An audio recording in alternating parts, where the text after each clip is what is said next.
bienvenue. Hâte de te retrouver dans cet épisode numéro 4 déjà du podcast Coach Prosper. C'est Lingen Sia, je suis coach, mentor et aujourd'hui j'ai comme mission d'accompagner 100 coachs par an avec mon équipe à vivre une vie prospère personnellement et financièrement. Et j'ai hâte de te retrouver dans cet épisode parce que justement on va t'aider dans ce sens. On va t'aider à voir comment tu peux développer ton business à travers les médias sociaux. Comment on utilise les médias sociaux quand on est coach? Parce que c'est très différent de quand tu vends des formations en ligne ou quand tu utilises ça de manière personnelle, encore plus différent que si tu vendais des commodités avec du commerce. Tout ce que tu as appris par le passé est peut-être intéressant et juste pour un certain business, mais en tant que coach, tu dois voir ça différemment et c'est de ça dont on va parler aujourd'hui. On aura comme chaque semaine l'astuce coach et on aura aussi mon actu perso. Ok, on y va. Les médias sociaux. Déjà, les plateformes à utiliser, c'est Instagram, Facebook et LinkedIn. Instagram parce que c'est vraiment le réseau social qui est à la mode actuellement. Et que ce soit à la mode ou pas, ce n'est pas le plus important. C'est que tes prospects y sont. Ok. Alors, quel prospect n'y serait pas si tu travailles qu'avec des octogénaires? Mais franchement, la plupart de tes prospects y sont. Et souvent, les coachs que j'accompagne ont une réticence à utiliser Instagram parce qu'ils font des films sur Instagram. Oui, c'est juste pour raconter tes vacances, pour reprendre en photo ce que tu manges, un peu comme quand on se faisait des films avec Twitter ou qu'on se dit oui, il y a le président Trump qui balance des trucs, voilà, il y a plein de trolls, il y a plein de trucs inintéressants. Mais tout ça, c'est pas important. La question, c'est est-ce que tes prospects y sont? Et est-ce que toi, tu peux leur apporter de la valeur?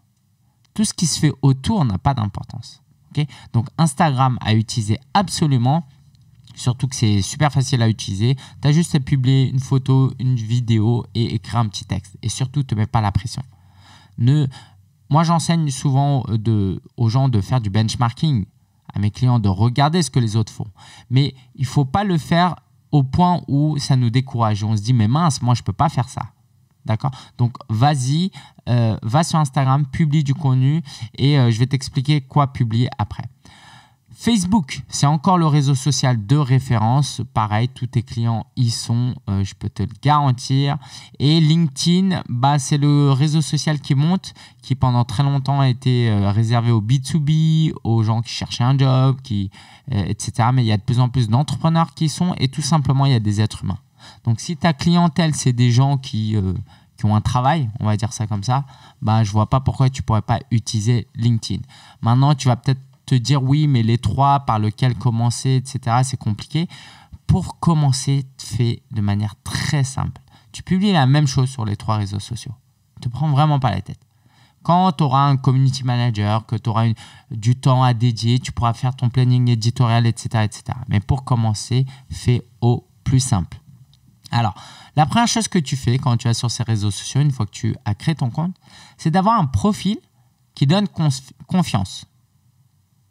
Ça veut dire quoi un profil qui donne confiance? Déjà, c'est un profil où tu parais un minimum sympathique. Tu as une photo où tu es plutôt souriant.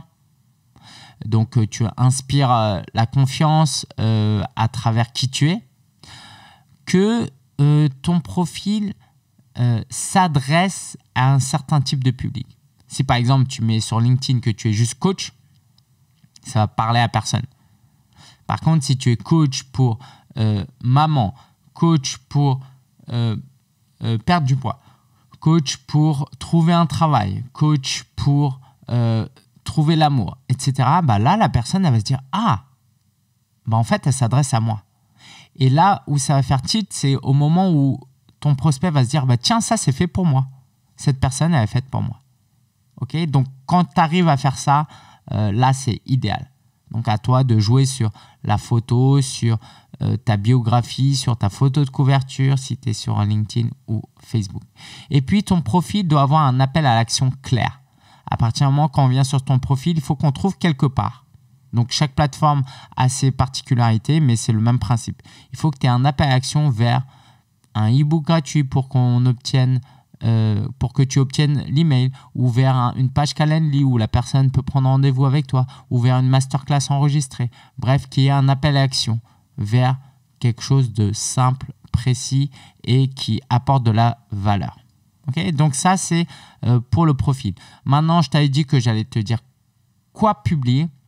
Il y a 3 types de contenu. Tout d'abord, il y a le contenu divertissant, léger. Et tu vas me dire, mais ouais, ça sert à quoi que je fasse ça? Mais en fait, tu as des êtres humains autour de toi. Tu n'as pas forcément des patients qui ont des problèmes. Tu as des êtres humains qui ont besoin de se divertir. Et d'ailleurs, c'est pour ça qu'ils vont sur les réseaux sociaux d'abord.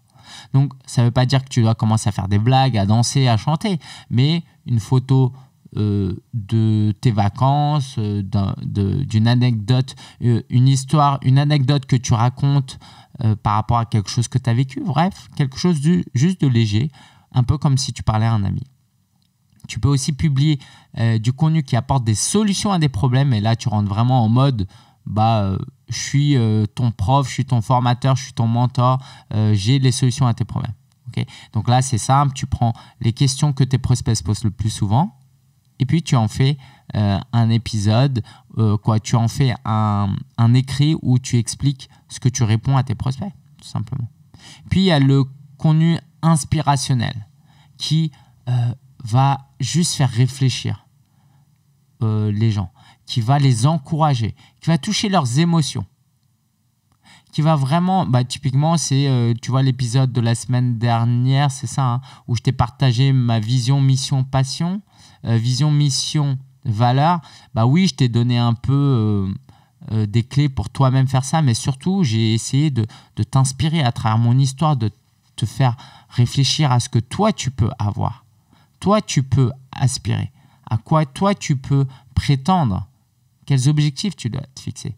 Ce n'était pas une leçon que je t'ai donnée, mais c'est à travers mon storytelling de t'encourager à réfléchir autrement. Donc, le modèle que tu peux utiliser, c'est inspiré de Russell Brunson. Tu peux, quand tu fais une publication, toucher les émotions en racontant une histoire. Apporter des réponses rationnelles, quelque chose de rationnel à travers la logique, quelque chose de logique. Et pousser les gens à l'action en touchant leurs émotions, mais sur l'espoir qu'une solution existe, sur le fait que tu puisses l'aider sur quelque chose. Okay? Par exemple, si je suis coach en perte de poids, je vais te raconter l'histoire de comment j'étais obèse et qu'on se moquait de moi quand j'étais petit. Du coup, ça va te connecter émotionnellement. Puis, je vais te dire, en fait, j'ai commencé à perdre du poids le jour où j'ai compris qu'il fallait plus que je mange de sucre ou beaucoup moins de sucre et que j'avais pas besoin de manger moins de gras parce que les sucres, voilà, ça se transforme en gras, etc., etc. Donc, tu expliques ça de manière un peu rationnelle. Et puis, une touche d'espoir. Tu vois, à la fin, voilà, vous pouvez aussi perdre du poids. Si je l'ai fait, vous pouvez le faire. Et donc, cette touche d'espoir peut s'accompagner d'un appel à l'action. Télécharger mon e-book gratuit, etc., etc. Et donc là, on a vraiment émotion, logique, espoir. Ça va t'aider à faire des publications pertinentes. Mais encore une fois, surtout si tu débutes, je ne veux pas que tu te mettes trop de pression. Si tu te mets trop de pression, ça ne va pas marcher. Pourquoi? Parce que tu vas procrastiner, tu vas faire une publication par mois et tu vas arrêter. D'accord? Autre chose que tu peux faire sur les réseaux sociaux, c'est chercher des prospects qualifiés. Mais vraiment aller les chercher. Okay? Donc, c'est par exemple, tu vas sur les comptes de tes concurrents. Par exemple, sur Instagram, tu peux aller voir tes concurrents, voir qui s'abonne à leur compte, voir qui a liké tes publications ou a laissé un commentaire. Rejoindre par exemple sur Facebook des groupes autour de certaines thématiques. Donc, c'est d'aller chercher ces prospects et pas d'attendre qu'ils arrivent vers toi. Une fois que tu les as trouvés, qu'est-ce que tu fais? Tu les contactes notamment en privé pour faire connaissance, pour inspirer confiance et idéalement les inviter à une séance. Ok, ça rime, c'est génial. C'est cette idée que si tu es coach en perte de poids, tu vas dans un groupe Facebook où les gens cherchent à perdre du poids et tu fais connaissance. Salut, je suis coach en perte de poids, je voulais t'encourager, j'ai vu que tu avais publié ça, c'est top, bravo à toi. Moi-même, je suis passé par des périodes très difficiles et en tout cas, tiens bon, tu t'arrêtes là, la personne elle te répond et puis après, tu discutes un petit peu et à la fin, si tu vois que la personne elle a envie de travailler avec toi, tu dis, tiens, je t'offre une session de coaching gratuitement si ça t'intéresse. Okay? Et après la session de coaching, tu pourras éventuellement vendre du coaching payant. Donc ça, c'est un template assez simple, faire connaissance, inspirer confiance et inviter à une séance. Mais évidemment, toutes les discussions peuvent peuvent pas être scriptés comme ça. À toi de t'adapter à chacun de tes prospects et chacun des personnes qui sont en face de toi. Donc, tu as créé un profil, tu as publié du contenu, tu es allé chercher tes prospects qualifiés, tu les contactes en privé et puis ce que tu peux faire, c'est aussi créer des communautés toi-même. Aller sur Facebook, créer des groupes, aller sur LinkedIn, créer des groupes, même si ça marche moyennement sur LinkedIn. Ou tu peux même aller sur WhatsApp et créer des groupes. Bref, être leader d'une communauté te place en position d'autorité et donne envie aux gens de travailler avec toi. Donc, n'hésite pas à créer ces communautés-là. Voilà. Est-ce que ça te suffit? Est-ce que tu as déjà la stratégie globale? Je pourrais rentrer dans les détails, je pourrais prendre beaucoup de temps pour rentrer dans les détails, mais ce que j'aimerais que tu retiennes, c'est plutôt le schéma et à toi d'explorer, de tester parce que tu es différent de moi. Tes prospects sont différents de moi. Tu as un marché qui est différent du mien et donc à toi de t'adapter. Donc je reprends. Allez sur les plateformes Instagram, Facebook, LinkedIn, créer un profil qui donne confiance. Publie du contenu qui te place vraiment en position d'expert. Allez chercher des prospects qualifiés, les contacter en privé, en 1 à 1, les inviter à une séance, offrir une séance et leur vendre ton coaching si c'est pertinent. Et puis pour aller plus loin, tu rassembles une communauté de tous les prospects qui n'ont pas fait d'appel avec toi ou qui ne veulent pas travailler avec toi pour le moment. Et puis tu gardes la relation et tu les aides à prendre une décision. Donc ça, c'était la stratégie médias sociaux. Et en fait, c'est aussi simple que ça. En fait, je me rends compte que c'est aussi simple que ça. Peut-être dans des prochains épisodes, je rentrerai plus dans les détails de chaque activité. Ok. L'astuce coach que je voulais t'offrir, faut que j'arrête de dire ok. Ok. Non, vraiment, faut que j'arrête. L'astuce coach de la semaine que je voulais te donner, c'est de t'inviter à être dans de bonnes dispositions avant de vendre. Alors, attends, j'ai zappé le jingle. Attends, non, c'est pas ça. Et d'ailleurs, je me rends compte que je me suis trompé dans le jingle de tout à l'heure du démarrage. C'était ça, en fait, le jingle. Attends.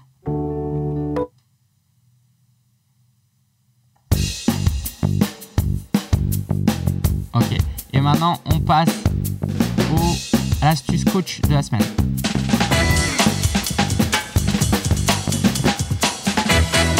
Alors, ouais, ça m'amuse. En fait, c'est ce que je t'invite à faire dans ton business, à t'amuser, à trouver du plaisir. Tu peux pas réussir dans le business, dans le marketing si tu prends pas du plaisir, si tu t'amuses un petit peu. Et si ça fait fuir quelques personnes, c'est pas grave. Okay, ceux qui resteront seront ta meilleure communauté, feront partie de ta communauté. Et voilà, si tu restes là et que tu aimes ma musique et c'est top en fait. J'ai pas besoin de servir tout le monde.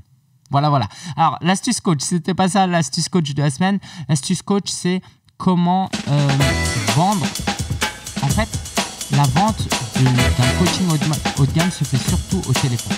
Et du coup, tu as besoin d'être dans de bonnes dispositions. J'imagine bien que si tu es fâché, tu es en colère, tu es frustré, tu as besoin d'argent, tu stresses à cause de l'argent, tu n'es pas dans de bonnes dispositions, en fait, tu vas le communiquer à ton prospect.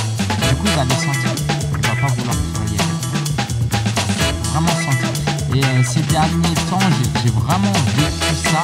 En fonction de mon humeur, je voyais que j'avais pas la même efficacité. Donc, je t'invite vraiment à prendre soin de toi, à peut-être faire un exercice de méditation de pleine conscience, à juste prendre une bonne respiration, écouter une musique motivante, à te balader. Moi, je fais mes appels dans le bois de Vincennes, près de Paris. Juste une balade.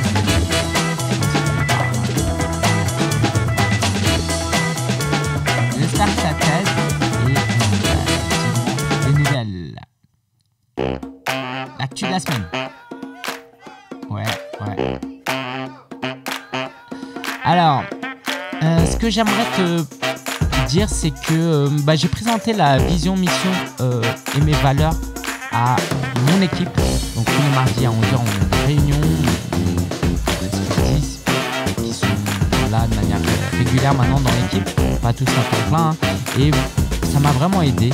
C'était un peu bizarre de leur montrer ma vision, mission, valeurs. Donc, si tu n'as pas écouté l'épisode de la semaine dernière, vas-y. Mais ça m'aide parce que ça les aide à comprendre. Et en fait, j'ai sorti quelque chose, j'ai dit à mon assistant opérationnel, si un jour je suis malade encore et que j'ai encore un peu le coronavirus et que je suis absent, si vous regardez ma vision, la vision de l'entreprise, les valeurs et la mission, vous n'aurez presque pas besoin de moi. Donc c'est vraiment hyper utile. Autre chose, j'ai reçu mes appels de cotisation pour l'année dernière avec l'URSSAF. Et en fait, j'ai pas bien compris. Et je t'en donnerai des nouvelles parce que j'ai dû payer que 20% de mon bénéfice parce qu'en fait, je cotise pas la retraite. Donc, je sais pas où est-ce que je peux retourner. Pour le moment, je suis en EIRL et je vais passer en société très bientôt. Et ce serait vachement cool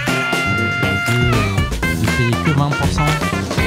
Mais par contre, au niveau de la retraite, je pense que 20 ou 30%, il faut que je règle ça quelque part. Donc je te tiendrai au courant. Pourquoi je te partage ça? Je vais te faire réfléchir. Et n'hésite pas à me retrouver sur les réseaux sociaux et me partager tes astuces. On va démarrer la pub avec mon prestataire Clément sur YouTube. On a fini un peu sur Facebook pour la promotion de renouvellement. On va faire une nouvelle campagne pour promouvoir la masterclass devenir un coach prospère. Donc si tu ne l'as pas déjà vu, je t'invite vivement à aller en description et à t'inscrire dans cette masterclass de 37 minutes où je te montre les 3 meilleurs conseils pour devenir un coach. Donc on va faire cette promotion-là. L'idée c'est de récupérer des prospects qui aiment mon message, qui comprennent mon message et qui veulent aller plus loin. Je fasse un appel avec un membre de mon équipe et s'ils sont intéressés et qu'ils veulent travailler avec nous, moi je fais un appel derrière encore pour bien connaître la personne, pour voir si elle est faite pour le programme de formation. Et voilà un peu comment fonctionne notre tunnel de vente. Je te tiendrai au courant sur les détails et les performances. Et puis, dernière chose, je ne sais pas, peut-être que cette personne nous écoute, mais j'ai été contacté par quelqu'un dans un pays d'Afrique qui voulait travailler avec moi, mais qui n'avait pas forcément les revenus. Et en fait, je lui ai dit, tu sais quoi, est-ce que tu veux travailler pour moi?